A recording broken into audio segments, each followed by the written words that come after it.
colleagues could not be here, but I'm here to represent them, and I'm going to tell you a little bit about them and what we're going to say in the next couple of minutes. I'll talk about the Scientific Advisory Board and some of the things that we're thinking about becoming involved in and working with forever over the next number of years.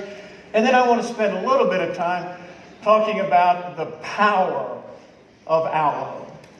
So if we think about our Scientific Advisory Board, these are kind of some additional pictures. Roger Clemens is on your left. In the middle is Peter Pressman, and I'm on the other side.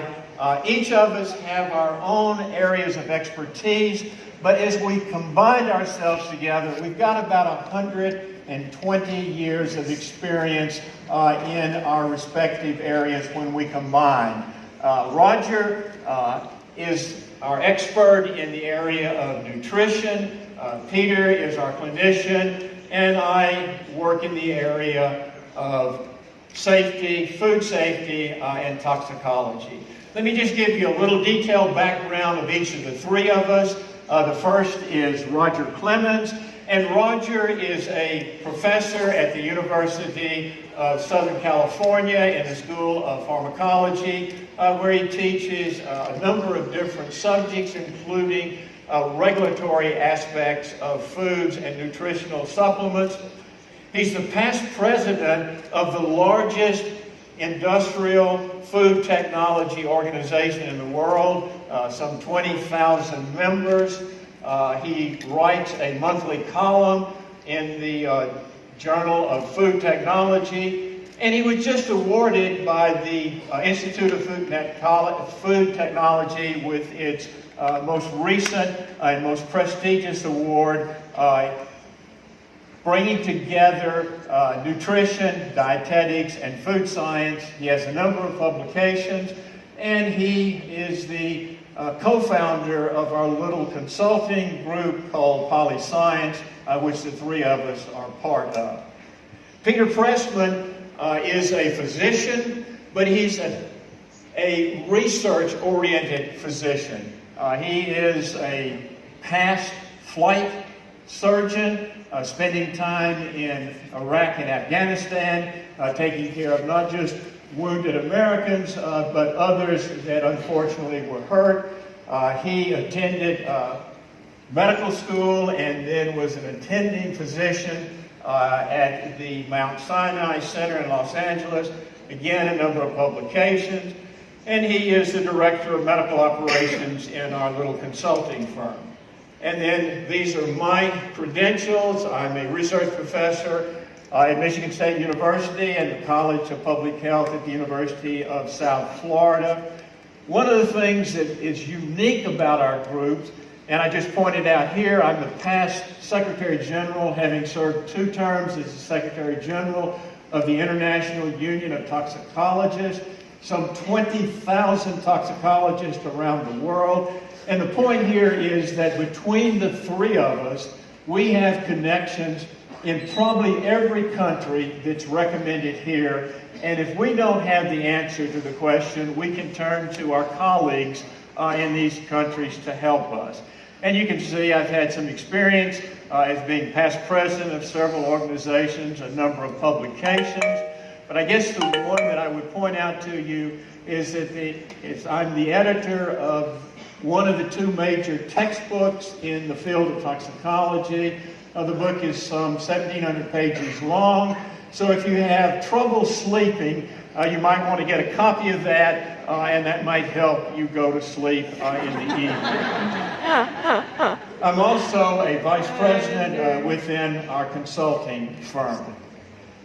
Now, let me spend just a little bit of time saying something about what we are going to be doing as we begin to interact with the management team, with the various research and development, regulatory and quality people.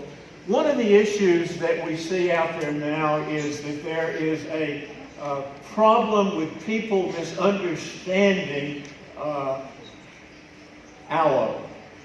And the reason there's that issue is because people have looked at a decolorized aloe and made some untoward remarks about it. That is not the aloe that we use in our product. And as you saw earlier, the company has its own aloe fields. They're well controlled, so we know exactly what's going into the aloe product. We're in the process of putting together a scientific peer-reviewed paper that will set this issue to rest, and one that you'll be able to point to when you are asked about this particular aloe material.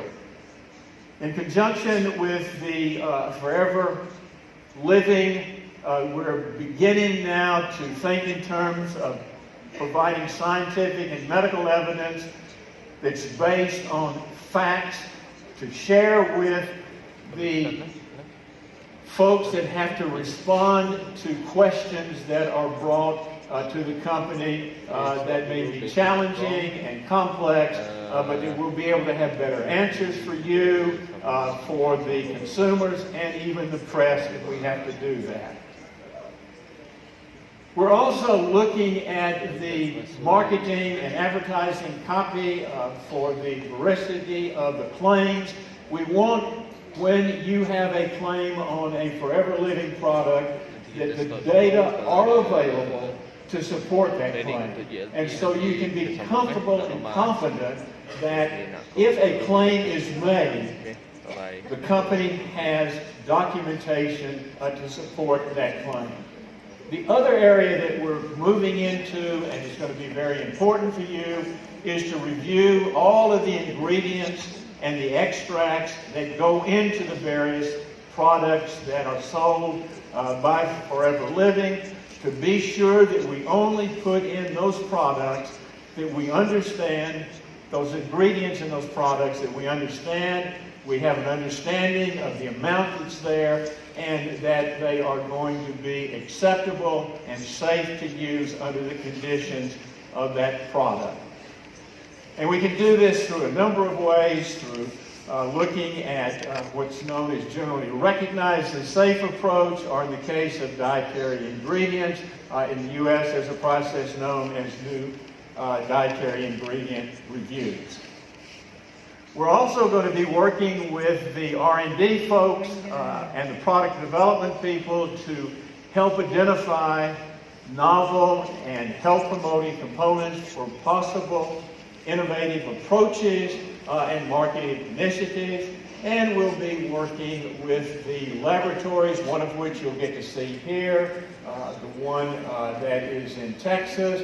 And I've also been fortunate enough to visit the one in the Netherlands, to review their methodology, their instrumentation, their quality control, to be sure that the things that happen within our facilities are done properly, can be verified that they're done in the right way.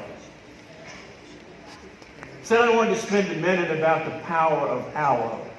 And you saw in the first talk by the president of the company about that field of aloe, and that's really what this company built its reputation on, aloe. It's a wonderful product, but that, in my mind, is not the power of aloe. The power of aloe is out in this room. It's the people that represent the company. It's the people that are in Dallas, that are in Phoenix, that are in Scottsdale, that are in the Netherlands, and that are here in this audience. That is the power of aloe.